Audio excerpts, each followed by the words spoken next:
Nii, aga järgmine esineja on siis teaduse valdkonnast ja lahkab võib-olla sellise laiema üldpildiga. Mul on hea meel siis tervitada Katri-Liis Lepikut meie konverentsil ja tema kohta siis võib öelda niimoodi, et ta on Ühiskonnateaduste Instituudi dotsent. Ta on olnud kodanikuühiskonna arengukava koostamise juhtrühma liige, omab doktorikraadi ehk siis piiriülese koostöö institutsionaalne korraldus ja selle roll regionaalarengus. Ja Katri-Liis on öelnud, et muutusteks on vaja julgust ja sotsiaalne innovatsioon on osa lahendusest. See pole alternatiiv, kuid see täiendab hästi toimivat riiki. Sotsiaalset innovatsiooni ei tehta inimeste jaoks, seda tehakse koos inimestega. Vägev lause, aga annan sulle nüüd sõna ettekandeks. Palun, Katri. Aitäh selle sissejuhatuse eest ja tere kõigile. Ma alustaks kohe algusest kogukonna defineerimisega. Ma hea meelega tahaksin juhtida tähelepanu ja mõelda sellele, et me püüaksime mõtestada, et miks meil seda kogukonda vaja on ja missugustel eesmärkidel me tegelikult seda kaasata tahame. Head eeskõnelejad siin eelpool ka mainisid väga paljusid võimalikke viise ja mudeleid ja pisut nendest plaanin ka rääkida. Ma alustaks siis sellise konteksti seadmisega ja kui me mõtleme sellele viimasele inimarengu aruandele, siis kahjuks me peame taaskord tõdema ja ikka veel tõdema, et tänane Eesti regionaalpoliitika ja kõik võimalikud Euroopa Liidu toetusmeetmed ei ole siiski suutnud ääremaastumist ümber pöörata ja paraku siiski me oleme sellises nõiaringis, kus siis ikkagi ääremaadelt kipub rahvas ära liikuma. Sinna jääb vananev elanikkond ja selline pendelrände muster toetab omakorda siis seda rahvastiku vähenemist ja loomulikult siis selle loogiline ka edasine samm on see, et teenuste kättesaadavus ei saa olla enam ühtlane ja kõigile ühtemoodi kvaliteetselt pakutud ja seda me näeme igaüks oma valitsuses igapäevaselt, kuidas mingisugused teenused kipuvad ära kaduma. Ja mis siis nüüd ikka see lahendus on, et üks nendest teemadest, mida siin ka sissejuhatuses juba sai mainitud, et innovatsioon ja kuidas siis seda avalikus sektoris ja seda siis just ka niimoodi omavalitsuste võtmes juurde tuua ja mismoodi siis neid teenuseid hakata paremini pakkuma, et me võiks selle üle nüüd siit kohe edasi ka mõelda. Ja kuna te olete siin täna jõudnud kõik juba pikalt ka istuda ja kuulata ja küll saanud kaasa rääkida natukene ka siis küsimuste esitamise näol, aga mina tahaksin teile pakkuda nüüd sellist väikest hääletusvarianti, kus te saate minna siis aadressile, mille ma siis ka kohe teile siia Slido keskkonda panen ja te võite siis sealt kaudu leida siis sellise väikese küsitluse sellest, et mis või kes siis tegelikult võiks teie arvates olla see, kes just nimelt omavalitsuses siis innovatsiooni tekitab, ergutab. Kuniks te sinna vastuseid lähete loodetavasti lisama, siis ma lähen ja vaatan, kas me saame sealt ka kuvada jooksvalt, et mismoodi need võimalikud teie ettepanekud välja näevad. mina näen siin jooksvalt, et mõned inimesed on jõudnud selle koha endale kätte leida, kust siia vastata saab. Ja on siis meil ka ekraanil jooksvalt näha siis, kuidas need vastused siin tekivad. Et loomulikult te saate kõik mõelda, et siin on mitu sobivat vastust, aga hea meelega vaataks praegu, et mida te pakuksite, et mis võiks siis kõige enam sobivam olla. Ma annan teile natukese aega selle kaasamisülesande lahendamiseks ja tunnen siis huvi, et kas teie arvates võiks siis innovatsioon tekkida võib-olla avaliku sektori enda seest, et on selleks siis ametnikud ise, kes leiavad, et midagi oleks vaja muuta.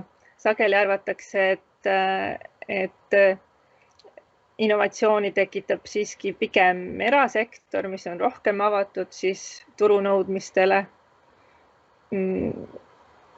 Olen ka pakkunud kindlasti välja meie tänast teemat ehk, et kogukonna liikmed ise tulevad mõnede innovaatiliste ideedega välja. Miks mitte, et teadlaskonda kaasatakse ja küsitakse arvamusi või tuleneb see kusagilt väljaspoolt, et omavalitsustele pannakse peale uusi nõudmisi, uusi kohustusi, tulevad uued regulatsioonid, et on see pigem selline väline surve või hoopiski ajendatult siis just nimelt nendest samadest inimarengu aruande teemadest, kus siis rahvastik vananeb ja väheneb teatud piirkondades ja tegelikult sellega siis ka ressursid vähenevad. Ja siin võib ka olla mitu vaadet sellele, et kas innovatsioonid tekivad pigem just sellisest ressursipuudusest, kitsikusest, kus oleks vaja kaasata juurde rohkem muid variante, siis miks mitte just selle kogukondliku ressursi näol. Või siis tegelikult on olemasolevat ressurssi piisavalt, mida saab siis tegelikult panustada sellisesse just uute lahenduste loomisesse. Või siis viimane, mis meil siin kõige rohkem tundub, siis domineerivat ja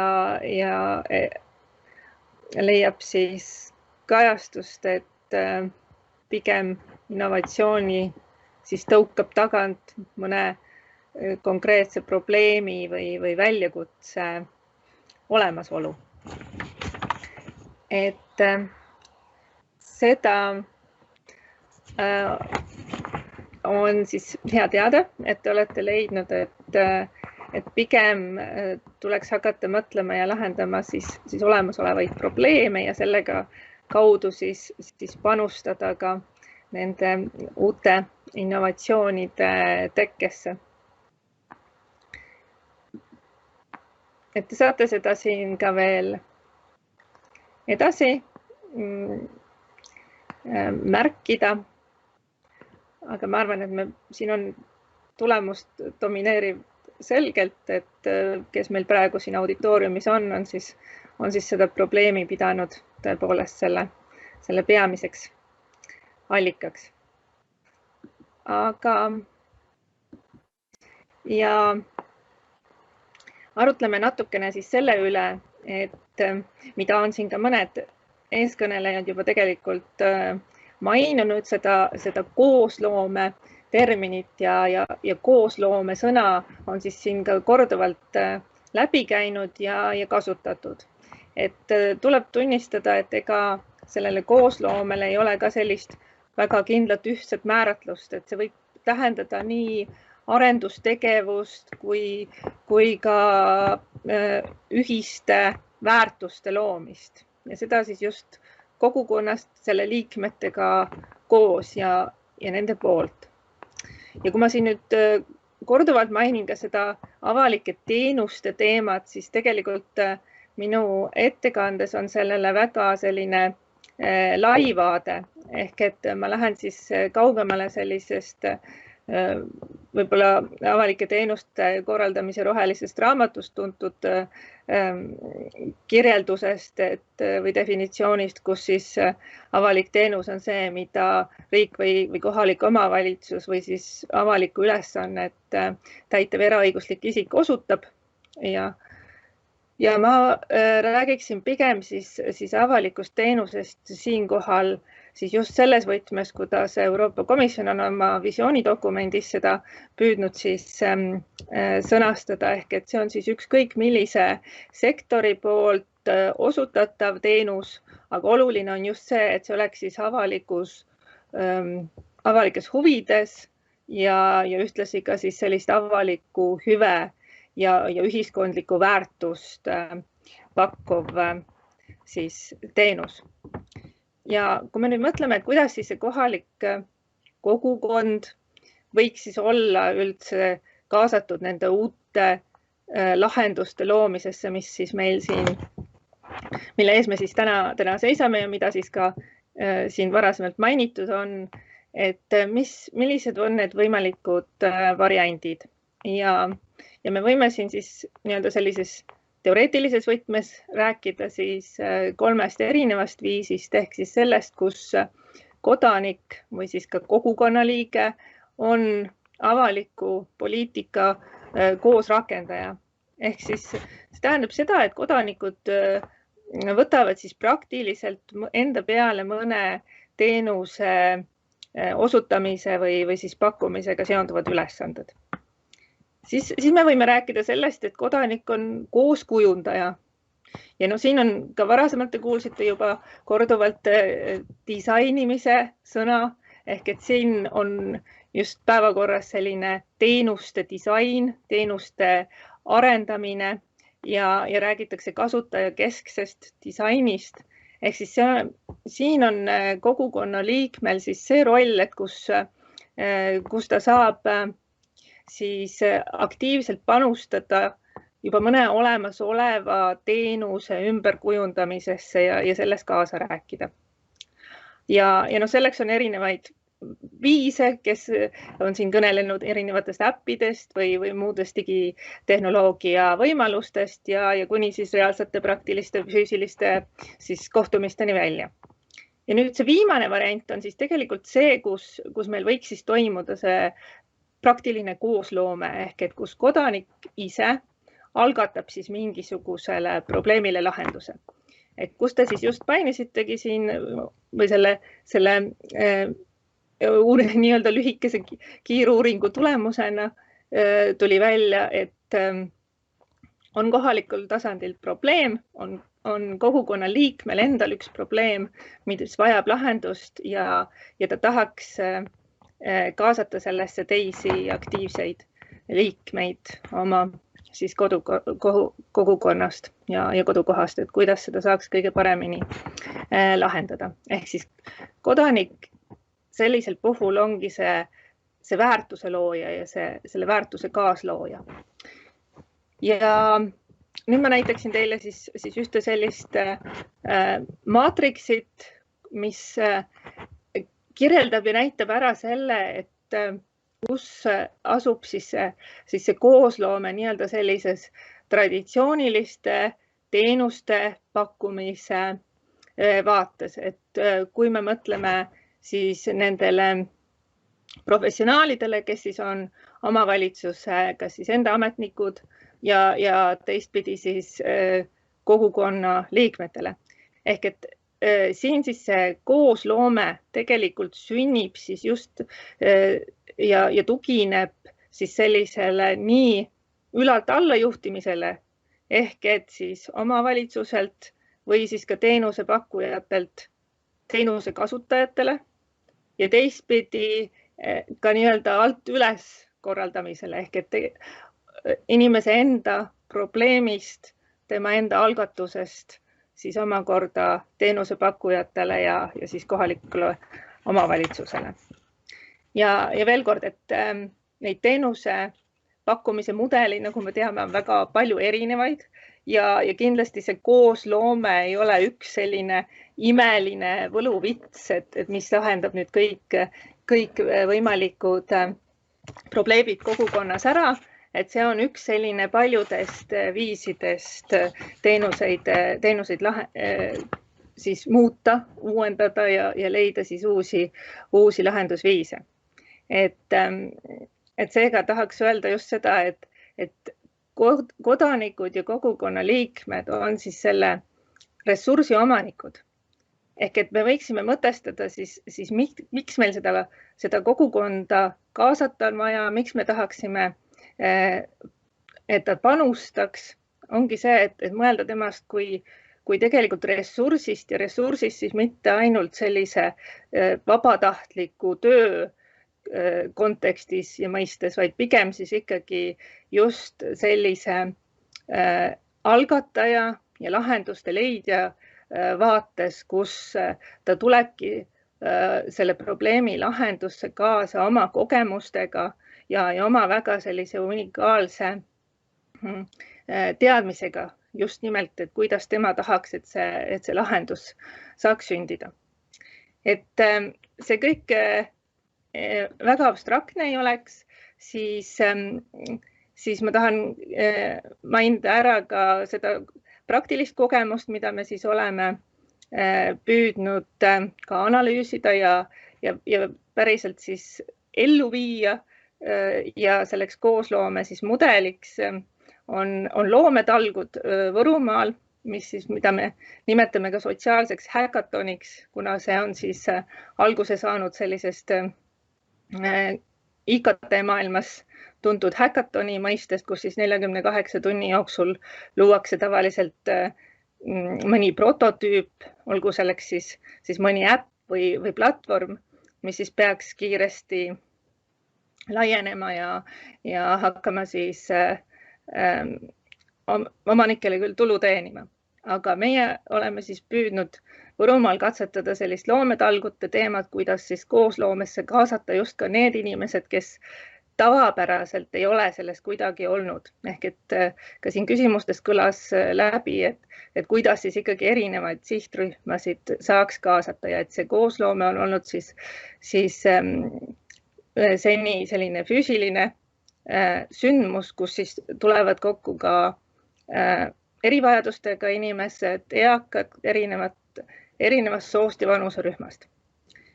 Ja kuidas siis need muutused ühiskonnas tekivad, et selleks ma võiksin siis siin kasutada sotsiaalse innovatsiooni spiraali ja jällegi nagu te tänaselt märkisite, et algab see probleemidest ja väljakutsetest. Ja kui me mõtleme siin mõnele suuremale ühiskondlikule muutusele, siis mis võib-olla ei pruugigi igapäevaelus meelde tulla, aga võtame näiteks lasteaiad, et siis nende probleem nii-öelda, mida lahendama asuti, oligi ju tegelikult see, et enamasti naised olid kodused, kasvatasid lapsi, nende ressurss oli kõik panustatud kodusse, aga nad ei saanud osaleda tööturul ja seega sealt siis sündis see idee, et võib-olla oleks hea viis koondada lapsed kokku sellisesse lasteaia formaati ja teha siis sellist kasvatusõppetööd ühiselt ja seega vabaneb siis naiste ressurss ka oma laste hoidmisest siis muudeks tööalasteks tegevusteks. Ehk et hästi lühidalt ja lihtsustatult, et see on see, kuidas nii-öelda jõutakse seda spiraali pidi sinna suuremate ühiskondlike muutusteni. Aga mõneti seesama spiraal illustreerib meil ka seda, kuidas loometalgute raames on siis ideed arenenud ja kuidas tulevadki kogukonna liikmed oma päris probleemidega, kellel on siis selleks oma dementsed perekonnaliikmed või erivajadusega lapsed või sotsiaaltranspordi kättesaadavuse puudus. Ja sealt lähebki edasi see ideede genereerimise etapp ning lõpuks nende loometalgute jooksul ei jõuta siis küll alati sellise valmis uue teenuse või lahenduseni, aga jõutakse siis selliste plaanideni, et kuidas ja kellega tegelikult seda koostööd ja mis moel seda edasi kõige parem oleks ja mõistlik teha.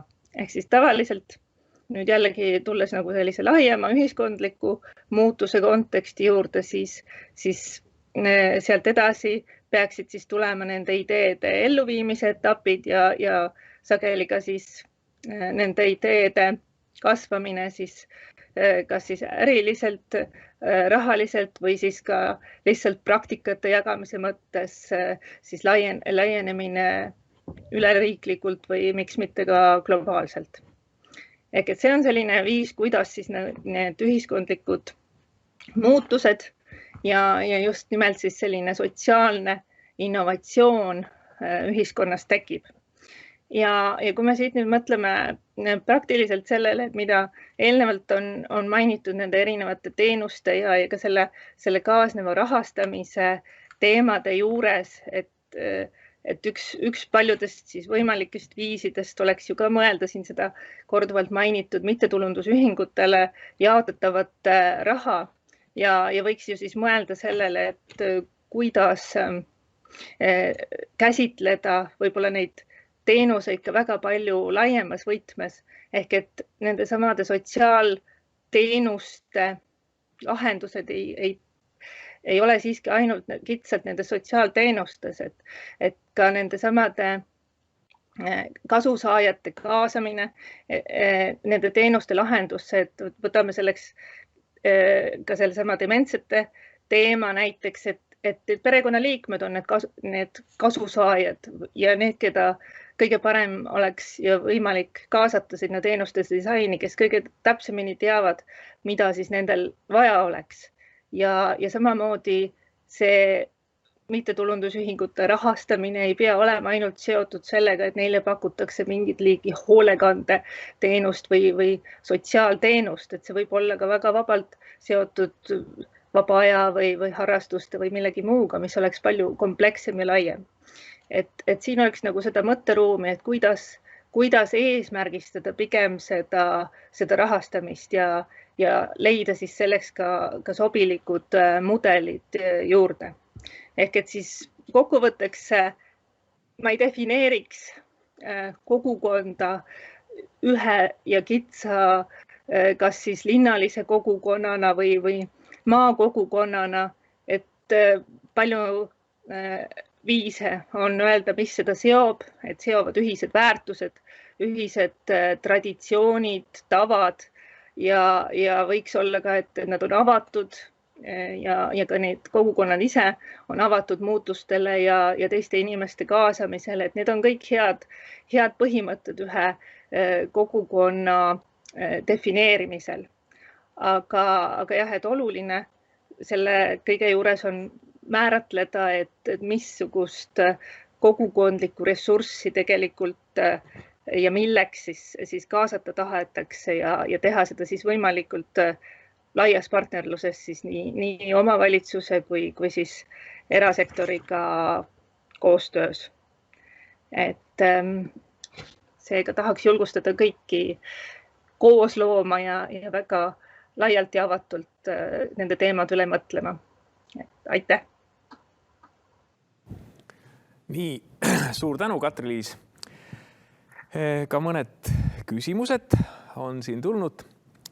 Kui palju on teie hinnangul Eestis omavalitsusi, kes on valmis koosloomeks? No kuna mul nüüd see väga praktiline kogemus ikkagi pärineb meil sealt Võrumaalt, siis ma tahaks öelda, et Võrumaa on meil selliseks väikest viisi innovatsioonilaboriks kujunemas, et kus me saame päris hästi neid teemasid katsetada. Ja kindlasti omavalitsused on seal kaasa tulnud, aga seda ruumi, kuidas aktiivselt ikkagi olla nendes protsesside juures ja mõelda, et mis nendest edasi saab ja kuidas seda ressurssi edasipidi ka ära kasutada, et seda ruumi on seal veel küllaga. Ja see on kindlasti ka üks oluline nüanss, et selles koosloomes ka omavalitsuse enda ametnikud ja otsustajad näeksid, et nad on ka osa sellest. Et see ei ole nii, et me loome ainult üksiga selle keskkonna, kus need inimesed saavad kokku tulla, aga et seda võetakse ka siis vastu oma olulise asjana, mida saaks ise edasi arendada ja ka ise sellesse panustada. Et see ei saa ainult sündida nii, et meie anname teile võimaluse, et teie nüüd tehke ja see toetus ja võimaluste loomine on ülimalt oluline, aga ka selles protsessis kaasas olemine on hästi tähtis. Suur tänu. Mul on olnud endal isiklikult au siis 3 Vunki Mano üritusel olla ja ma olen neid kordi tohutult nautinud. Aga seal on hästi oluline osa see, et pärast seda üritust hakkab kogukonna kaasamine, sest üritusel defineeritakse probleem, mõeldakse selle väikse grupiga välja siis mingid lahendused või mingi tegevuskava. Ja nüüd on küsimus see, et seda ellu viia ei ole võimalik sellel grupil, kui ta ei suuda oska kogukonda kaasata. Et meie kogemus on praegu täna selline, et tundub, et Võrumaal on need kaasamisoskud päris head. Et seal on nii mitmedki algatused sealt poolt siis ellu läinud. Nii, aga siin on veel siis üks küsimus veel. Mis on eelduseks, et koosloome protsess kogukondade ja omavalitsuste vahel muutuks võimalikuks? Üks väga suur eeldus on usaldus ja usalduse olemasolu, et kogukonna liikmeid võetakse arvesse ja usaldatakse, et nemad teavad tegelikult, mis nende jaoks vajalik on ja kuidas see võimalik teenus peaks välja nägema. Et see on üks hästi selline tähtis komponent ja selle loomine võtab väga palju aega ja seda me ka oleme nende koosloome ürituste käigus näinud, et seda ei saa tekitada kiiresti 48 tunni jooksul, et sinna peab eelnema ikkagi pikk ettevalmistusprotsess ja just nimelt, et kõik see, mis pärast seda lühikest 48 tunnist arendustegevust järgneb, et ka see toetus on väga oluline. Ja, suur tänu. Kui selle küsitluse juurde nüüd tagasi tulla korraks, kus ka mina siis hääletasin, tegelikult ma ikkagi tahtsin hääletada 3 kohta panna oma punkti, aga sai kahjuks panna ainult 1, sellepärast seal oli küsimuses oli kes ja mis käivitab innovatsiooni või loob innovatsiooni. Ehk siis, mis on see probleemide olemasolu ja kes on ikkagi kogukond ja omavalitsus. Vot nendega koostöös on siis võimalik luua innovaatiline lahendus, kuidas sellest probleemist nagu välja tuua. Ja minu kogemus on, isiklik kogemus on selline, et tegelikult heaolu olukorras inimesed hakkavad pigem vältima ebaedu, sest nad iga uuendusega on oht, et ta kaotab oma hea olukorra või turvatunde. Ja see on suur pidur. Ma tõeliselt armastan probleeme, ma tõeliselt meeldivad kannatused, sellepärast, et siis hakkab pea otsima mingisuguseid lahendusi, kuidas sellest olukorrast välja tulla ja sa oled valmis muutuma. Kui on suurepärane olukord, siis sa ei viitsi muutuda. Aga aitäh, kui sul on midagi kommentaariks sellele öelda, oled sa nõus või ei ole, siis palun, aga siis me lähme pärast seda väiksele lõunapausile. Aitäh, eks riskimine ongi ja riskimise julgus on hästi oluline ja avalikus sektoris sa ei saa väga palju avaliku rahaga riskida, et eks see on ka üks selline paradoks, mis siin rolli mängib, aga siiski kogukonna poolt ja kogukonna vaates julgustaks kindlasti neid ka riske võtma ja selle kaudu jõuab ka ikkagi lahendusteni. Ja, suur tänu.